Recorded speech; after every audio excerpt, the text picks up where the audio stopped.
The gunshot echoed across the Montana territory like thunder, but Finn Reeves didn't flinch. Blood soaked through his shirt sleeve as he squinted down the barrel of his Colt, the outlaw's body already crumpled in the dusty street. This wasn't how he'd planned to spend his 32nd birthday in the spring of 1878, but life had stopped following plans when Sarah died last winter, leaving him alone with 4 young children and a ranch that demanded more than any single man could give. "Pa, you're hurt." 10-year-old James came running from the general store, his freckled face pale with worry, his 3 siblings trailing behind him with identical expressions of fear.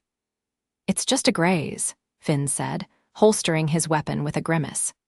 The wound stung like hellfire, but he forced a reassuring smile. Mr. Peterson needed some help with a troublemaker, nothing to worry about. 8-year-old Mary clutched her rag doll tighter. "You're bleeding." "That man was going to rob the bank," added Thomas, who at 7 considered himself quite knowledgeable about criminal matters. "I heard Sheriff Wilson talking about it." 4-year-old Eliza simply pressed her face against her father's leg, her tiny fingers gripping his dusty trousers. Finn ruffled her golden curls, so like her mother's it made his heart ache. "Let's finish our errands and get back to the ranch. We've got work waiting." The townspeople of Silver Creek nodded respectfully as Finn shepherded his brood down the boardwalk. Some offered sympathetic smiles, others whispered behind their hands. Everyone knew the Reeves family story, how Sarah had died in childbirth with their 5th child, who hadn't survived either. How Finn had buried them both on the hilltop, overlooking their ranch, and somehow kept going, running the cattle operation while raising 4 children alone. "Mr. Reeves," Doc Adams called from his office doorway, "let me look at that arm before you head home." "No time, Doc. Cattle need moving before nightfall." The doctor's bushy eyebrows drew together. "At least take some bandages." Finn nodded, ushering the children inside the doctor's office. While the doctor cleaned and wrapped his arm, Finn tried not to wince. His children watched with solemn eyes that had seen too much hardship already. "Pa never cries," James announced proudly to the doctor. "Everyone cries, son," Doc Adams said gently, securing the bandage. "Even the strongest men." Finn avoided the doctor's knowing gaze. They both knew he did his crying alone in the dark hours before dawn when the children were asleep, and the emptiness of the bed beside him became unbearable. "You need help, Finn," Doc Adams said quietly. "A ranch hand at least, maybe a housekeeper." "We're managing fine," Finn replied, the same answer he'd given everyone for the past 6 months. As they loaded their supplies into the wagon, Sheriff Wilson approached. "That was good shooting, Reeves. Wanted man from Wyoming. There's a bounty." "Don't need money for shooting a man," Finn said, helping Eliza onto the wagon seat. "Take it for the children," the sheriff insisted, pressing a bank draft into Finn's hand. $50. Finn stared at the paper. That would buy new shoes for all 4 children with plenty left over for winter supplies. Pride warred with practicality, and practicality won. "Much obliged," he said, pocketing the draft. The journey home was quiet, the children subdued after witnessing the violence in town. Their ranch lay 15 miles outside Silver Creek, a modest but respectable spread with a creek running through it and good grazing land. Finn had built it with Sarah, dreaming of the future. Now he just tried to hold on to what they had created. The sun was low on the horizon when they arrived home. Finn unhitched the horses while James helped the younger ones inside. "Get washed up for supper," he called after them. "Mary, you're in charge of warming up the stew." Mary nodded seriously, always eager to help. At 8, she had taken on many of her mother's duties, trying so hard to fill an impossible void. Finn's arm throbbed as he led the horses to the barn. Inside, he leaned against Maple's warm flank for a moment, allowing himself a rare moment of weakness. "I don't know how to do this without you, Sarah," he whispered, as if in answer a horse whinnied outside. Finn straightened, hand moving to his gun. They weren't expecting visitors.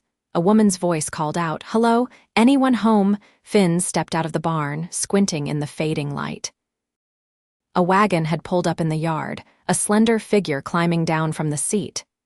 "Can I help you, madam?" he asked, approaching cautiously. She turned, and Finn found himself looking into the greenest eyes he'd ever seen. "Mr. Reeves, I'm Gracie Daniels." She extended her hand, which he took automatically. "I've been hired as your housekeeper." Finn dropped her hand as if it burned. "There must be some mistake. I haven't hired anyone." Gracie Daniels didn't look like any housekeeper he'd ever seen. She was young, mid-20s at most, with auburn hair tucked neatly beneath a practical bonnet. Her traveling dress was simple but well-made, and though dusty from the road, she carried herself with quiet dignity. "The Women's Aid Society in Silver Creek arranged it," she explained. "I understand you have 4 children and no help. I'm here to cook, clean, and assist with their care." Finn's jaw tightened. The ladies of Silver Creek should mind their own business. "Pa," Mary called from the porch. "Supper's ready-o." She stopped short, spotting their visitor. "Hello." Gracie smiled warmly. "Hello there, you must be Mary." Mary's eyes widened. "How did you know?" "I've heard about you and your brothers and sister." Gracie turned back to Finn. "Mr. Reeves, I understand this is unexpected, but I've traveled all the way from Denver. Perhaps we could discuss the arrangement after supper." Before Finn could refuse again, all 4 children had spilled onto the porch, curious about the newcomer. Their faces lit up at the sight of a young woman in their yard, the first to visit since their mother died. "Are you staying with us?" Little Eliza asked hopefully. Finn looked at his children's eager faces, then at his bandaged arm, and finally at Gracie Daniels' patient expression. Pride was a luxury he perhaps couldn't afford anymore. "Miss Daniels will be joining us for supper," he said finally. "After that, we'll talk." That night, after the children were asleep, Finn sat across from Gracie at the kitchen table, a lamp casting long shadows across the worn wood. "The ladies took up a collection," Gracie explained. 6 months' wages, paid in advance. "I understand your reluctance, Mr. Reeves, but they're concerned about the children." "My children are well cared for," Finn said defensively. "Of course they are, but you're just one person." Her gaze fell to his bandaged arm, and sometimes even the strongest need help. Finn studied her. She was younger than he'd initially thought, perhaps only 25 to his 32. There was something steady in her gaze, something that spoke of her own hardships overcome. "What's your story, Miss Daniels? Why would a young woman choose to become a housekeeper on an isolated ranch?" Gracie's fingers traced a knot in the wooden table. "I was engaged to a banker in Denver. 2 weeks before our wedding, I discovered he was already married with a family in Kansas City." She looked up with a small, sad smile. "The scandal was considerable. I needed a fresh start, somewhere far away." Finn nodded slowly. "So Silver Creek is your escape, and an opportunity to be useful. I've always been good with children. Do you have experience as a housekeeper?" "I ran my father's household after my mother died. I was 12. She met his eyes directly. "I know what it is to carry too much responsibility too young. I see it in your Mary's eyes." The mention of his daughter struck a chord. Mary tried so hard to be the woman of the house. She was only 8, yet she cooked and cleaned and comforted her siblings when they cried for their mother. She was losing her childhood, just as Finn was losing his grip on the life he'd built. "1 month," he said finally. "We'll try it for 1 month." Relief softened Gracie's features. "You won't regret it, Mr. Reeves." "Finn," he corrected, surprising himself. "If you're going to be living under my roof, you might as well use my name." "Finn," she repeated, and something in the way she said it made his heart beat a little faster. The next morning, Finn woke to unfamiliar sounds, the clatter of cookware, the murmur of a woman's voice, and most shockingly, the laughter of his children. He dressed quickly and followed these sounds to the kitchen. Gracie stood at the stove, her hair braided neatly down her back, wearing one of Sarah's old aprons. The sight of it around another woman's waist stopped him cold in the doorway. The children sat at the table, watching in delight as she flipped pancakes with a flourish. Pa.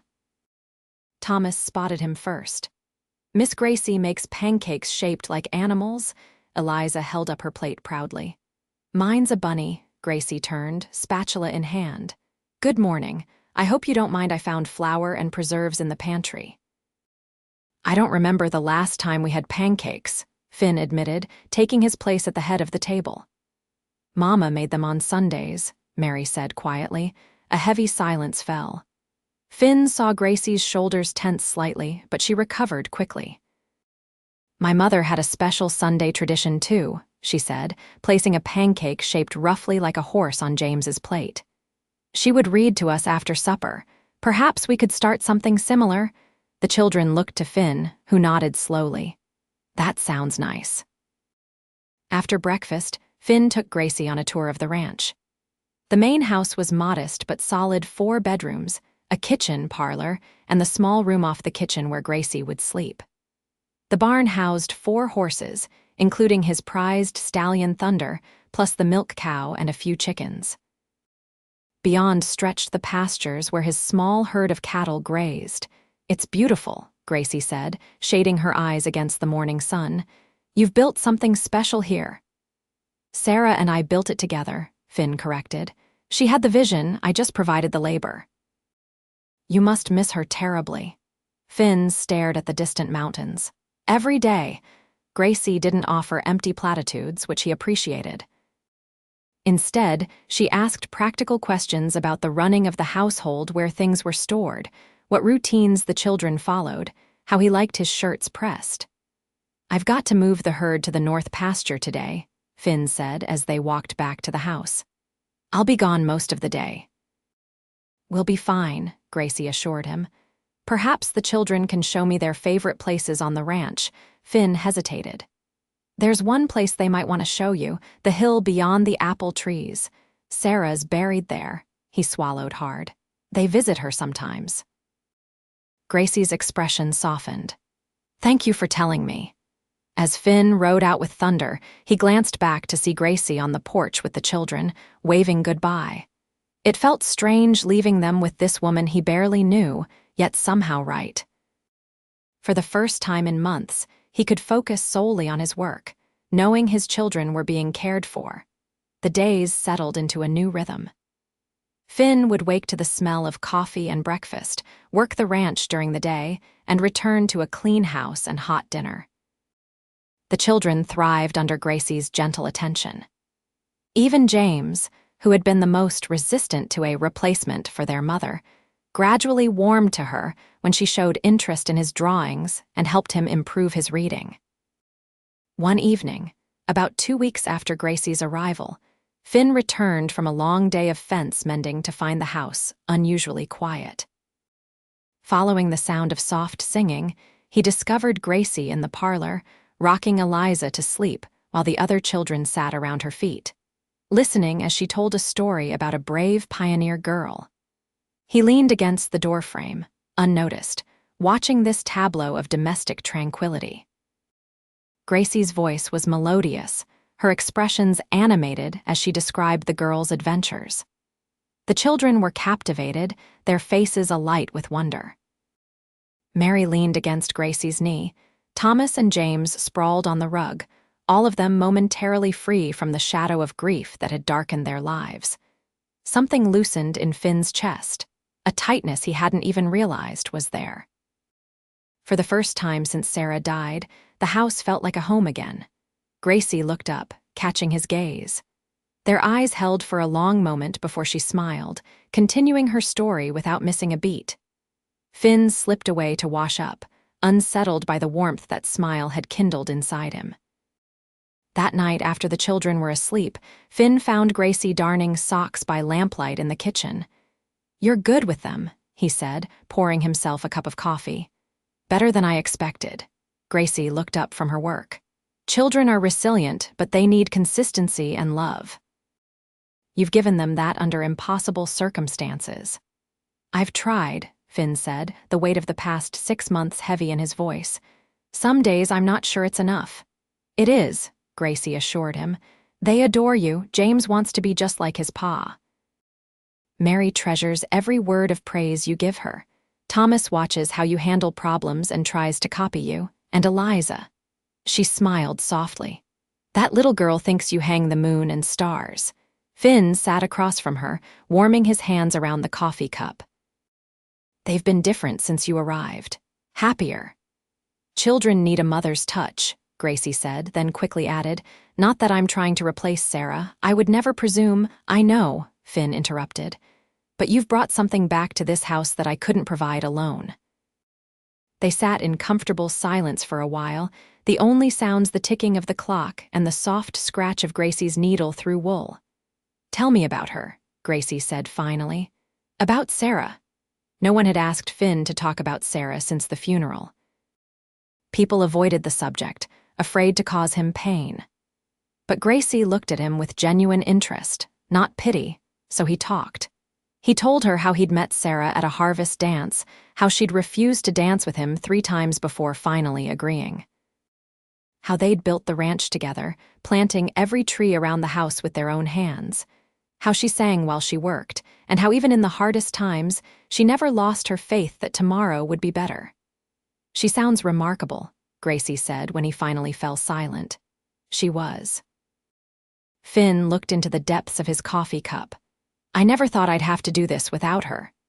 You're not alone anymore, Gracie said softly. Finn looked up, struck by the sincerity in her eyes. For the first time, he allowed himself to really see Gracie as a woman, not just his housekeeper. The lamplight caught copper highlights in her auburn hair. Her capable hands were never still, always creating or fixing or comforting. Her green eyes held a quiet strength that matched his own. I should turn in, he said abruptly, standing. Early start tomorrow. If Gracie noticed his sudden discomfort, she didn't comment. Good night, Finn, he paused at the door. Gracie, thank you for everything. The month passed, and neither of them mentioned Gracie leaving. The arrangement simply continued, unquestioned. Spring warmed into summer, and the ranch flourished under their combined care. Finn focused on the cattle and land, while Gracie transformed the house and garden. She planted vegetables and flowers, repaired curtains, and filled the rooms with small touches that made the place feel loved again. One particularly hot afternoon, Finn returned from town to find Gracie and the children at the creek that ran through their property. They had spread a blanket under a cottonwood tree and were eating a picnic lunch. Eliza spotted him first and came running, her little legs pumping. Pa. We're having a party. Finn scooped her up, inhaling the clean scent of her hair. A party, is it? Miss Gracie taught us to skip rocks, James called proudly. I got 5 bounces. Impressive, Finn said, carrying Eliza back to the group. Gracie sat on the blanket, her shoes off and her feet dangling in the creek. She'd removed her apron and collar against the heat, and her hair was coming loose from its pins. She looked younger, more carefree than he'd ever seen her. Join us, she invited, patting the blanket beside her. There's cold chicken and biscuits. The children eagerly made room for him. As they ate, Thomas and James recounted their rock-skipping competition in great detail, while Mary showed him the daisy chain Gracie had taught her to make. After lunch, the boys convinced Finn to teach them to fish with lines they fashioned from sticks and string. Mary and Eliza gathered wildflowers with Gracie. The afternoon stretched languidly, filled with small pleasures: the children's laughter, the coolness of the water, the dappled sunlight through the leaves. Finn found himself watching Gracie when she wasn't looking. The way she listened intently to Mary's chatter. How she knelt to help Eliza, unconcerned about grass stains on her skirt. The graceful curve of her neck as she bent to examine a butterfly that had landed nearby. When James finally caught a small trout, his whoop of triumph drew everyone's attention. Finn showed him how to release it gently back into the water. But we could have eaten it, Thomas protested. He's too small, Finn explained. We let him grow up to be a papa fish. Like you're a papa, Eliza said, leaning against his leg. Finn ruffled her curls. That's right, sunshine. He glanced up to find Gracie watching him, something warm in her gaze that made his heart quicken. When their eyes met, she didn't look away. That evening, after the children were asleep, a summer storm rolled in, bringing welcome rain and a spectacular lightning display. Finn sat on the covered porch, watching nature's show. Gracie joined him, carrying 2 cups of tea. "I love storms," she said, handing him a cup. "My father used to say they clear the air, make everything fresh again." Thunder rumbled overhead, and lightning illuminated the yard in brief, brilliant flashes. They sat side by side on the porch steps, comfortable in their silence. "You never speak of your father," Finn observed. "Is he still in Denver?" Gracie's face shadowed. "No, he died 3 years ago." "Pneumonia? I'm sorry. He was a good man, strict but fair. After my mother died, it was just the 2 of us. He never remarried." She took a sip of tea. "I think some people only love once in their lives." The words hung between them, heavy with implication. Finn stared out at the rain-washed yard. "I thought that about myself," he said finally. "After Sarah died, I couldn't imagine ever feeling anything for anyone else. It seemed impossible." Gracie turned to look at him, her profile outlined by a flash of lightning. "And now?" Finn met her gaze directly. "Now I'm not so sure."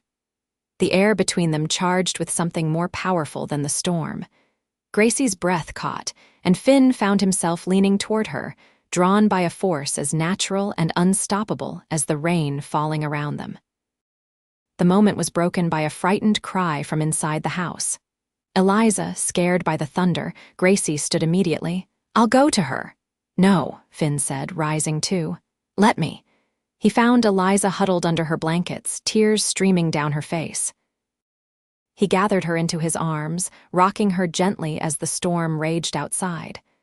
"I dreamed Mama was in the thunder," she hiccuped against his shoulder. She was angry. Finn's heart constricted. "Mama's not angry, sunshine. She's watching over you from heaven." "But she doesn't want me to forget her," Eliza insisted. "And sometimes I can't remember her face anymore." Finn carried Eliza to the small table by the window where a daguerreotype of Sarah stood in a silver frame. Lightning flashed, illuminating Sarah's serene smile. "See, she's not angry. She wants you to be happy." "Does she mind that Miss Gracie is here now?" Eliza asked, her small voice fearful. Finn considered his answer carefully. "No, sunshine, I think Mama would be glad we have Miss Gracie to help us." "I like Miss Gracie," Eliza confessed. "She smells nice and tells good stories." "I like her too," Finn said, surprised by how easily the admission came. Eliza's eyelids grew heavy as the storm began to subside. Finn laid her back in bed, tucking the blankets around her. "Pa," she murmured sleepily, "can Miss Gracie stay forever?" The question lingered in Finn's mind long after Eliza had fallen asleep. He returned to the porch, but Gracie had gone to bed. He sat alone, watching the rain fade to a gentle patter, turning his daughter's innocent question over and over in his thoughts. Could Gracie stay forever? What exactly was he offering her, a position as his housekeeper for life, or something more? And what did he want her to be to him, to his family? The answers frightened him, not because they were unclear, but because they were becoming increasingly obvious. July brought scorching heat and the county fair. Finn had promised the children they could attend, and Gracie spent days preparing. She baked pies for the contest, pressed the children's best clothes, and even convinced Finn to enter Thunder in the stallion competition. The morning of the fair dawned bright and cloudless. The children could barely contain their excitement as they piled into the wagon. Gracie wore a new calico dress for the occasion, the blue pattern bringing out the green of her eyes. Finn found himself stealing glances at her as he drove, admiring how the sunlight caught in her hair. Silver Creek was transformed for the fair. Colorful bunting decorated the streets, and farmers from miles around had brought their best livestock and produce to display. There were races and contests, music and dancing, and tables laden with food for the community picnic. For Finn, the day was a revelation. Everywhere they went, people greeted them warmly. Mrs. Peterson from the general store complimented Gracie on how well the children looked. Sheriff Wilson clapped Finn on the back and remarked on how much more relaxed he seemed these days.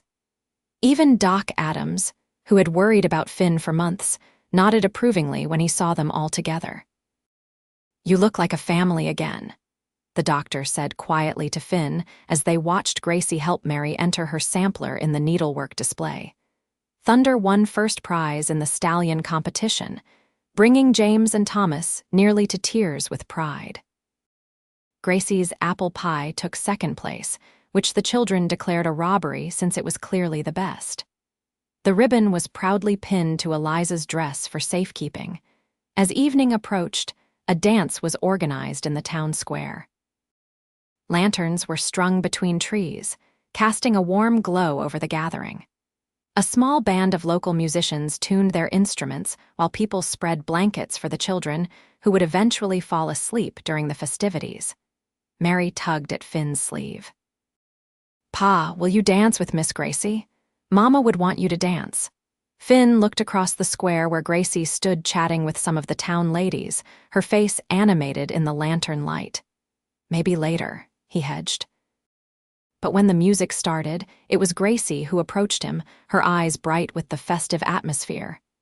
"The children tell me you're an excellent dancer," she said. Finn rubbed the back of his neck. "They exaggerate. Sarah was the dancer in our family." "Well, I'm not very good either," Gracie admitted. "Perhaps we could be awkward together." Something about her hopeful expression and the summer night's magic made refusal impossible. Finn extended his hand, and she took it without hesitation. The musicians were playing a waltz, slow and sweet. Finn placed his hand at Gracie's waist, acutely conscious of her warmth through the thin calico. They moved tentatively at first, finding their rhythm. Despite her claims, Gracie followed his lead naturally, as if they had danced together many times before. "Everyone's watching us," she whispered after a few moments. "Let them," Finn replied, surprising himself with his boldness. "They've been waiting for this moment for months." Gracie's cheeks colored prettily. "What moment is that?" "The moment Finn Reeves rejoins the living," he said softly. Their eyes met and held as they turned beneath the lanterns. Something shifted between them, an acknowledgement of feelings that had been building since the day she arrived. "Are you ready for that?" Gracie asked, her voice barely audible above the music. Finn drew her slightly closer. "I think maybe I am." They danced 2 more dances before the children demanded their attention. The rest of the evening passed in a blur of laughter, music, and the simple joy of being part of a community again. By the time they loaded the sleepy children into the wagon for the journey home, Finn felt lighter than he had in years. Gracie sat beside him on the wagon seat, the children dozing in the back among their fair prizes. The night was velvety dark, studded with stars, the road illuminated by their lantern and the half-moon above. "Thank you," Finn said quietly, not wanting to wake the children. "For today, for everything."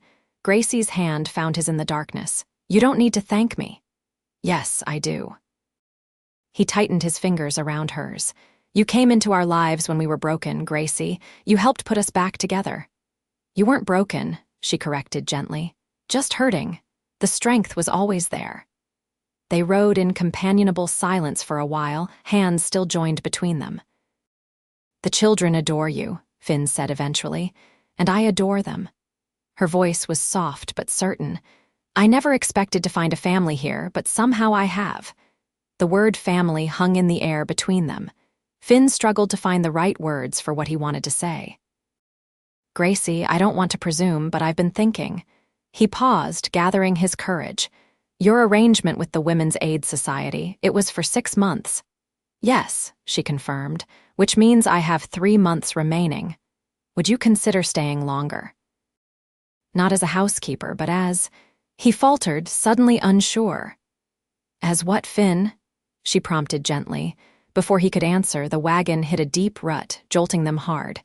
In the back, Eliza cried out as she was awakened by the bump. The moment was lost as both adults turned their attention to settling the children again. By the time they reached the ranch, The intimate atmosphere had dissipated. They unloaded the sleeping children, carrying them to their beds. No more words were exchanged about their interrupted conversation, though the question lingered between them like an unfinished melody. August brought the cattle drive, a critical time for the ranch's finances. Finn would be gone for over a week, taking the herd to the railhead at Cheyenne. He'd hired 2 temporary hands to help with the drive, but leaving his family for so long made him anxious. The night before his departure, Finn sat at the kitchen table making final preparations. Gracie brought him coffee and sat across from him, reviewing the household arrangements during his absence. "James can collect the eggs and milk the cow," she said. "Thomas will help with the vegetable garden. Mary knows how to make bread now, so we'll manage the cooking between us." "If there's any trouble, send James to town for Sheriff Wilson," Finn instructed. "The shotgun is in my bedroom, loaded but the hammers aren't cocked." "Nothing will happen," Gracie assured him. "We'll be fine."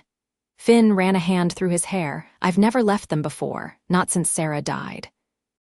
They understand how important this drive is, and they're proud of you."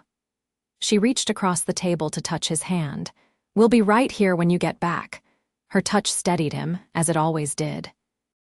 Over the past months, these small physical connections between them had increased a hand on an arm, shoulders touching as they worked side by side, fingers brushing as they passed items between them.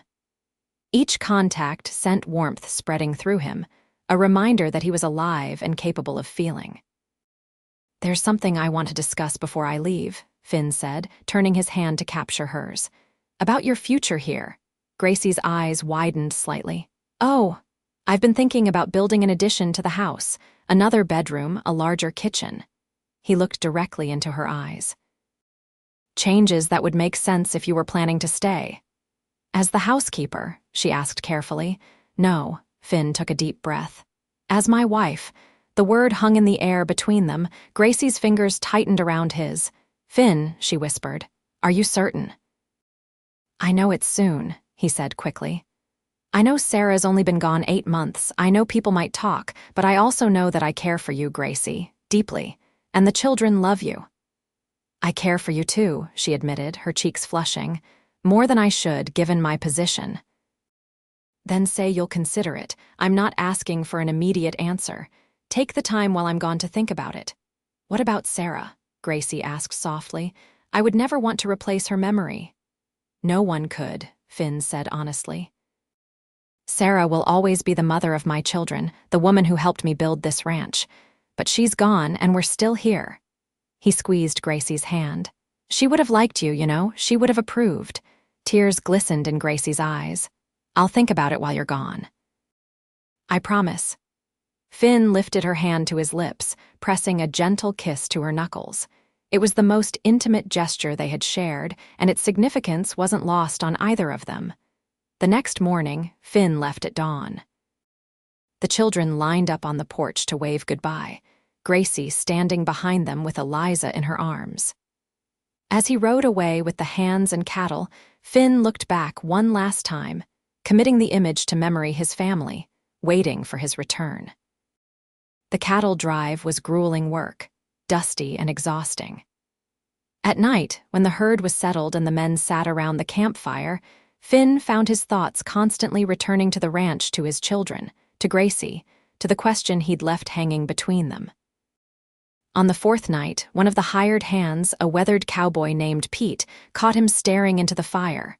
"Got a woman waiting at home?" Pete asked, offering Finn a cup of coffee. "Something like that," Finn admitted. "New love or old?" "New." Finn sipped the strong, bitter coffee. "My wife died last winter," Pete nodded sagely. "Life goes on. My ma was widowed young with 5 of us to raise, remarried a year later to a good man who treated us like his own." He shrugged. "Some folks talked, but she did what was right for her family. Did you resent him? Your stepfather?" "At first, maybe, but he never tried to replace Pa in our memories, just made his own place." Pete tossed the dregs of his coffee into the fire. "Heart's got room for more than one love, I reckon." Finn pondered these words as he took his turn watching the herd that night. The vast Wyoming sky stretched above him, stars scattered like diamond dust across the darkness. In such immensity, human grief seemed smaller somehow, less absolute. Perhaps Pete was right, perhaps the heart was more expansive than he'd believed. The drive reached Cheyenne on schedule. The cattle brought a good price, enough to see the ranch through the winter with some leftover for improvements. Finn conducted his business efficiently, eager to begin the journey home. He pushed hard on the return trip, riding from dawn until dusk. 9 days after he'd left, he crested the hill that overlooked the ranch valley.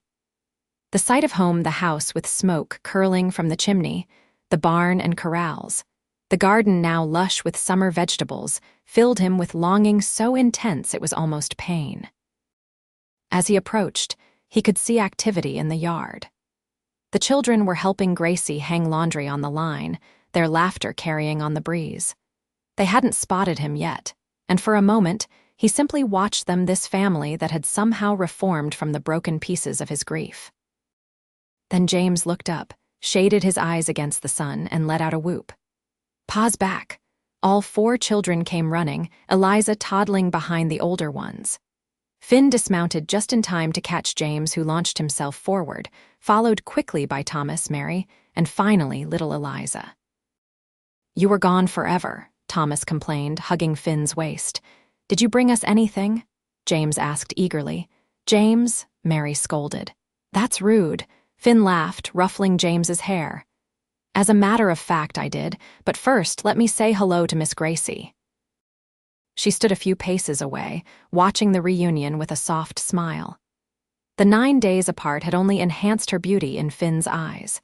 She wore a simple dress, her hair braided and pinned up, cheeks flushed from work and sun. She looked like she belonged there, on his land with his children. "Welcome home," she said. Something in her expression made his heart beat faster. She looked, decided, as if she'd come to a conclusion during his absence. "Children, your father must be exhausted," she said, her eyes still on Finn's. "Let him wash up while we finish the laundry. Then you can show him all the projects you've completed while he was away." The children reluctantly released him, eager to impress him with their accomplishments. As they ran back to the laundry, Finn stepped closer to Gracie. "Everything all right while I was gone?" "Perfect," she assured him. The children were wonderful helpers. We even painted the kitchen shutters. "I noticed. They look good." They stood for a moment, drinking in the sight of each other after their separation. Finn wanted to reach for her, to pull her into his arms, but the open yard with the children nearby wasn't the place.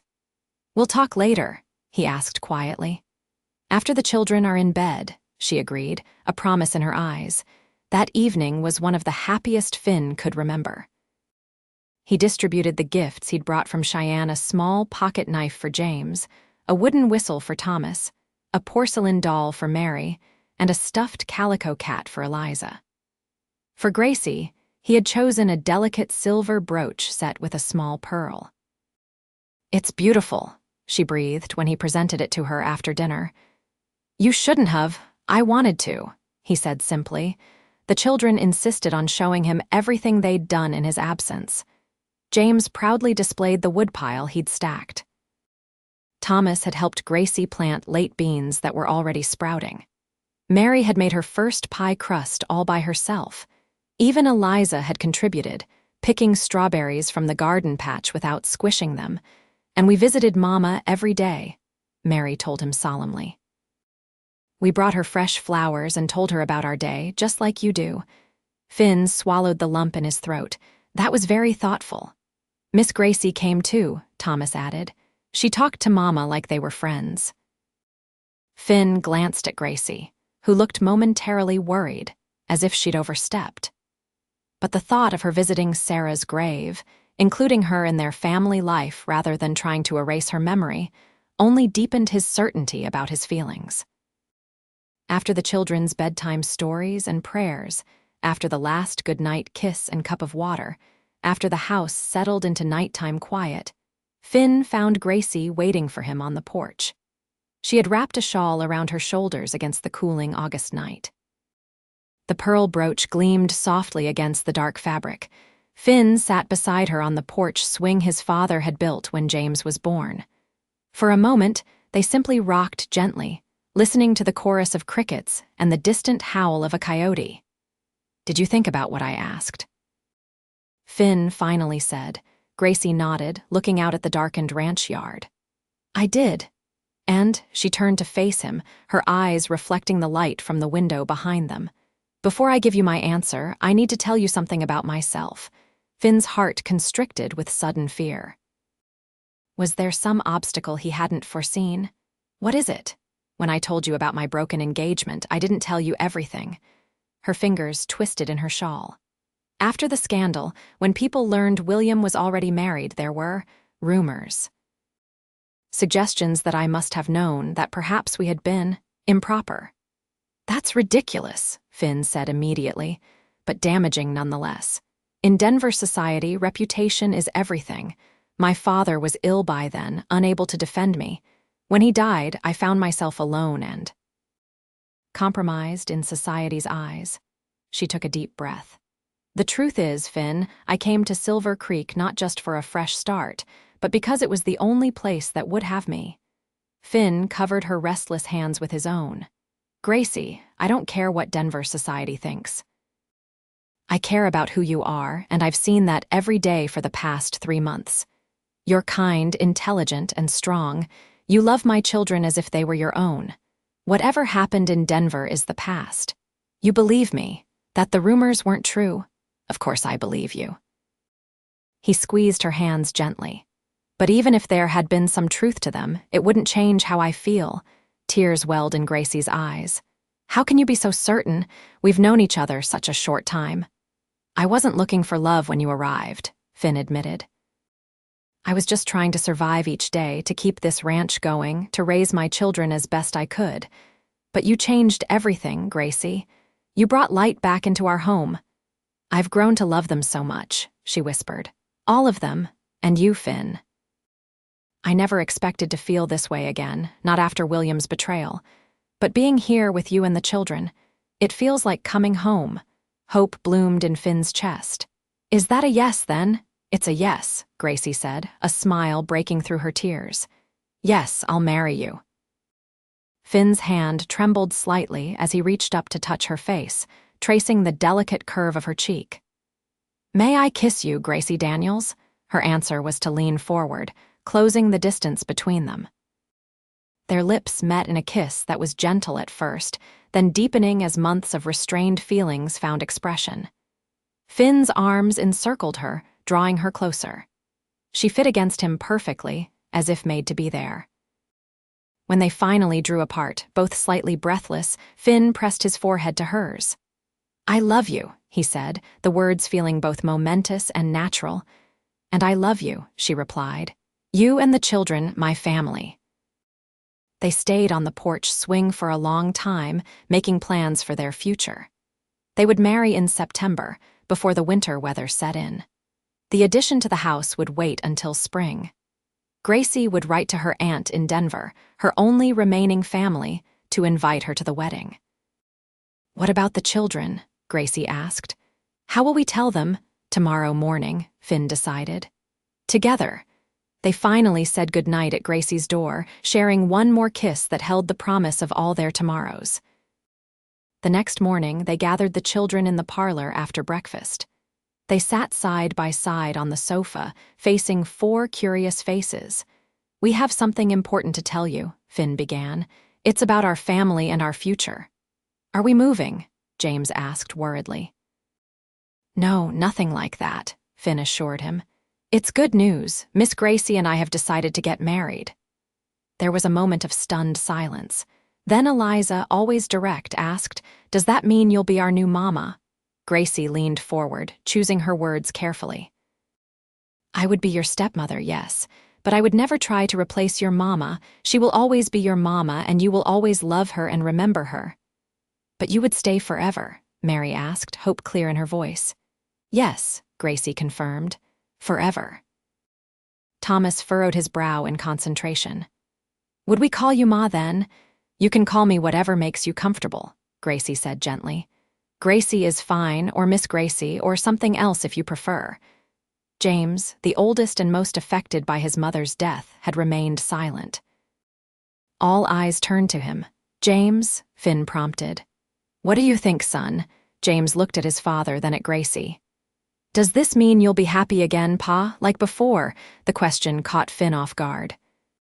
He hadn't realized how clearly his grief had shown to his children, how they had sensed his struggle even when he tried to shield them from it. "I am happy, James," he said honestly. "Gracie has helped me remember how to be happy, but that doesn't mean I've forgotten your mother. We'll always remember her and love her." James nodded slowly. "I think Mama would like it. She always said family is the most important thing." "She was right," Gracie said, reaching for Finn's hand. "Family is the most important thing." To everyone's surprise, it was James who moved first, crossing the room to give Gracie a somewhat awkward hug. One by one, the other children followed until Gracie was surrounded by small arms, her eyes bright with tears of joy. Finn watched, his heart full to bursting. The family he and Sarah had started was changing, growing in a way he could never have anticipated. Yet somehow, it felt right. As if Sarah herself had sent Gracie to them, knowing they needed her. The weeks leading up to the wedding were busy with preparations. Word spread quickly through Silver Creek, and the town embraced the news with genuine happiness. The Women's Aid Society, particularly pleased with the outcome of their matchmaking, insisted on hosting the ceremony in the town church with a community celebration to follow. One evening in early September, as the wedding day approached, Finn found Gracie sitting alone on the hillside by Sarah's grave. The setting sun bathed everything in golden light, making the simple wooden cross glow warmly. Gracie had placed fresh wildflowers at its base. Finn sat beside her, respecting the contemplative silence for a moment before speaking. "Are you all right?" Gracie nodded. "Just thinking, about Sarah, about us, about life's unexpected turns." She gestured to the grave. "I was telling her that I'll take good care of you all. That I know I have big shoes to fill." Finn took her hand. "You don't need to fill Sarah's shoes. You'll make your own path with us." "I know." She leaned against his shoulder. "But I want her to know that I respect what she built here, the family she created. That I'll honor her memory with the children." "She knows," Finn said softly. "Wherever she is, she knows." They sat together as the sunset faded to twilight, united in their respect for the past and their hope for the future. The wedding day dawned clear and bright. The children were beside themselves with excitement, especially Mary, who had been chosen to carry flowers before the bride. James would stand with his father as best man, while Thomas was entrusted with the rings. Even Eliza had a role, scattering rose petals along the aisle. In the small bedroom at the back of the church, Gracie prepared with the help of Mrs. Peterson and several other ladies from town. Her wedding dress was simple, but lovely cream-colored with delicate lace at the collar and cuffs, borrowed from a cousin of Mrs. Peterson who was roughly Gracie's size. "You look beautiful, dear," Mrs. Peterson said, adjusting the wreath of wildflowers that crowned Gracie's auburn hair, worn loose today instead of in her usual practical style. "Thank you," Gracie replied, smoothing the unfamiliar skirts. "And thank you for everything you've done. If you hadn't arranged for me to come here." "Providence," Mrs. Peterson said firmly. "The good Lord knew what Finn Reeves and those children needed, and he sent you to them." A knock at the door announced the arrival of Sheriff Wilson, who had offered to escort Gracie down the aisle in the absence of her father. "Ready, Miss Daniels?" he asked, offering his arm. "There's a mighty impatient groom out there." Gracie took a deep breath and nodded. "I'm ready." The small church was filled to capacity, the entire community having turned out for the occasion. As Gracie walked down the aisle on Sheriff Wilson's arm, her eyes found Finn immediately. He stood tall and handsome in his best suit, James at his side, looking solemn in his Sunday clothes. Thomas fidgeted with the small pillow holding the rings, while Mary beamed from her position near the altar, her flower basket clutched tightly. Eliza, having already scattered her petals with more enthusiasm than accuracy, stood beside Mary, thumb in her mouth despite everyone's best efforts to break the habit. When Finn saw Gracie, his face transformed with a smile of such pure joy that she felt tears prick at her eyes. This was her family now, this good, strong man and his 4 beautiful children. They had all been broken in different ways, but together they were healing, becoming something new and whole. The ceremony was simple and moving. Reverend Taylor spoke of new beginnings, of God's grace in bringing them together, of the sacred duty of creating a loving home for children. When it came time for their vows, Finn's voice was steady and sure. I, Finn, take you, Gracie, to be my wife. To share my life and my heart, my joys and my sorrows, from this day forward until death parts us. I promise to honor you, protect you, and walk beside you through whatever life brings. With these children as witnesses, I pledge my love and faithfulness to you alone. Gracie's voice trembled slightly as she repeated similar vows, adding, I promise to cherish these children as my own, to nurture them with love and patience, to honor the memory of their mother while creating new memories together. When Reverend Taylor pronounced them husband and wife, Finn kissed her with tender reverence. As they turned to face the congregation, Eliza broke away from Mary and ran to them, arms upraised. Up, Papa, she demanded. Laughing, Finn swept her into his arms. James, Thomas, and Mary joined them, and together they walked back down the aisle as a family, united at last. The celebration that followed lasted well into the evening. The town square had been transformed with tables and benches, lanterns and bunting. Everyone brought food to share roasted meats, vegetables from late summer gardens, pies and cakes of every description. There was music and dancing, speeches and toasts, children playing tag between the tables as darkness fell. Doc Adams raised his glass in a toast that brought tears to many eyes. To Finn and Gracie Reeves, proof that even in our darkest hours, life has a way of surprising us with new light. May your days be long and your sorrows few. Sheriff Wilson added his own sentiment. And to Sarah Reeves, whose love continues to bless this family. May her memory always be honored in this new chapter. As night deepened, Finn and Gracie prepared to leave. The children would stay in town with the Petersons for 2 nights, while the newlyweds had a brief honeymoon at the ranch. There were hugs and kisses, last-minute instructions, and promises to be good for Mrs. Peterson. We'll be back before you know it, Gracie assured them, holding Mary close. And we'll go fishing when I get home, Finn promised the boys. Eliza clung to Gracie's skirts. I want to go home with you. Gracie knelt to eye level with the little girl. Remember what we talked about. This is a special time for me and your papa, just 2 sleeps, and then we'll all be together again. Eliza nodded reluctantly. And then you'll be our mama forever. Forever and always, Gracie confirmed, kissing her forehead. Finally, amid cheers and well wishes, Finn helped Gracie into their wagon. As they drove away, tin cans tied to the back rattled noisily, a traditional send-off that had the children giggling despite their reluctance to see their parents leave. The ranch was peaceful when they arrived, the house waiting for them like a silent witness to the day's events. Finn helped Gracie down from the wagon, but instead of letting her walk to the house, he swept her into his arms. I believe this is traditional, he said, carrying her across the threshold. Gracie laughed, her arms around his neck. Very traditional, Mr. Reeves. Mrs. Reeves, he countered, setting her gently on her feet in the parlor. The name sent a thrill through her. I like the sound of that. So do I. He drew her close, kissing her with newfound freedom. Welcome home, wife. Later, as they lay together in the darkness of what was now their shared bedroom, Gracie rested her head on Finn's chest, listening to the steady beat of his heart. Happy? He asked, his fingers gently combing through her hair. More than I ever thought possible, she admitted. When I came here, I was just looking for a safe place, somewhere to rebuild my life. I never expected to find love, to find a family. When you first arrived, I was barely surviving, Finn confessed. Just putting one foot in front of the other for the children's sake. You taught me how to live again. Gracie propped herself up on one elbow, looking into his face in the faint moonlight from the window. We've both been given a second chance.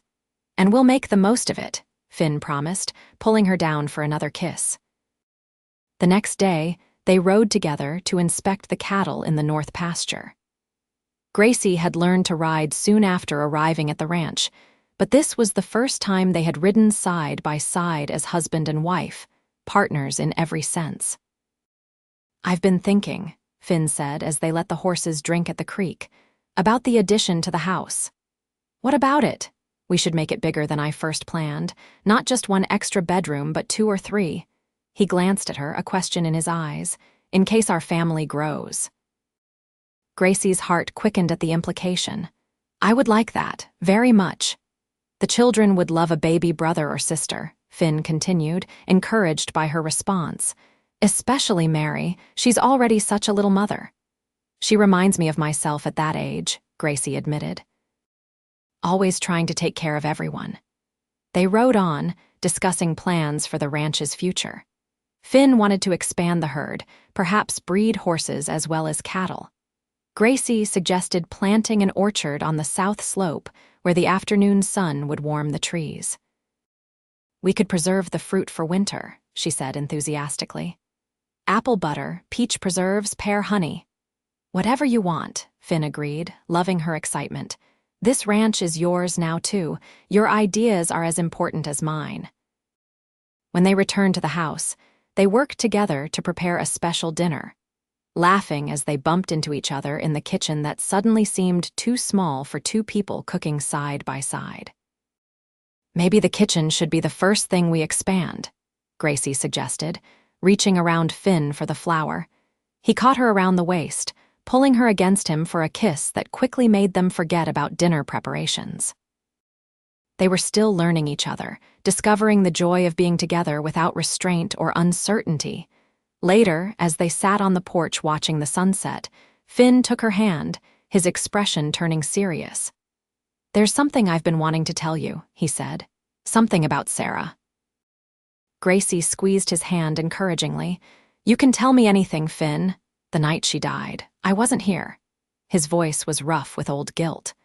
I was in town, dealing with a problem at the bank. She went into labor early.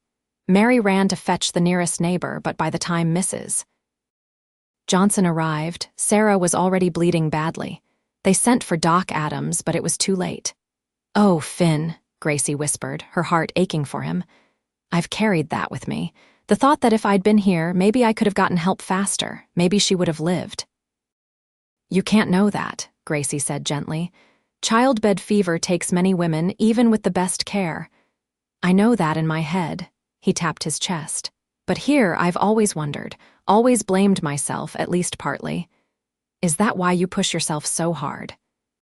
Why you tried to do everything alone for so long? Finn nodded slowly. I promised her, as she was dying, that I'd take care of our children, that I'd make sure they were safe and loved. It felt like failure to admit I couldn't do it all by myself. Gracie moved closer, resting her head on his shoulder. Accepting help isn't failure, Finn. It's wisdom. Sarah wouldn't have wanted you to exhaust yourself trying to do the impossible. I know that now. He pressed a kiss to her hair. You've shown me that. You've done enough, she whispered, echoing words she'd said to him many times over the past months when he'd worked himself to exhaustion. Rest now. Let me share the burden. They sat together as darkness fell. 2 people who had found in each other the strength to heal from past wounds and the courage to love again. The ranch around them was quiet except for night sounds, the rustle of wind in the cottonwoods, the distant lowing of cattle, the chorus of crickets in the tall grass. Tomorrow, they would collect the children from town and begin their life as a proper family.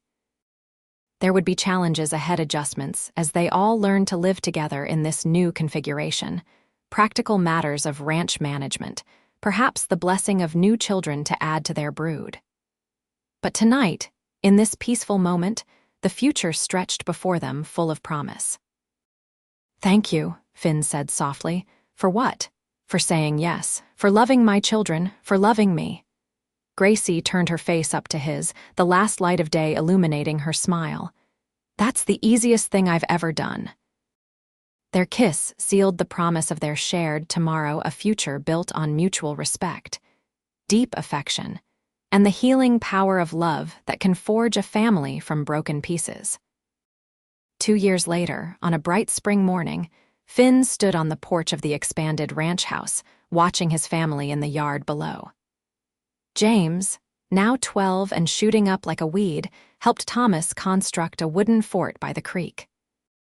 Mary sat nearby, reading to Eliza and baby Sarah, named for the mother she would never know but whose legacy lived on in the love that surrounded this blended family. Gracie emerged from the house, their 6-month-old son Michael cradled in her arms. She had flour on her cheek and a smile that still made Finn's heart skip a beat. "Penny for your thoughts, husband," she said, joining him at the railing. Finn wrapped his arm around her shoulders, drawing her and the baby close. "Just thinking how lucky I am, how full our life is." In the distance, the mountains stood sentinel over their valley, the same mountains that had witnessed his grief and now watched over his joy.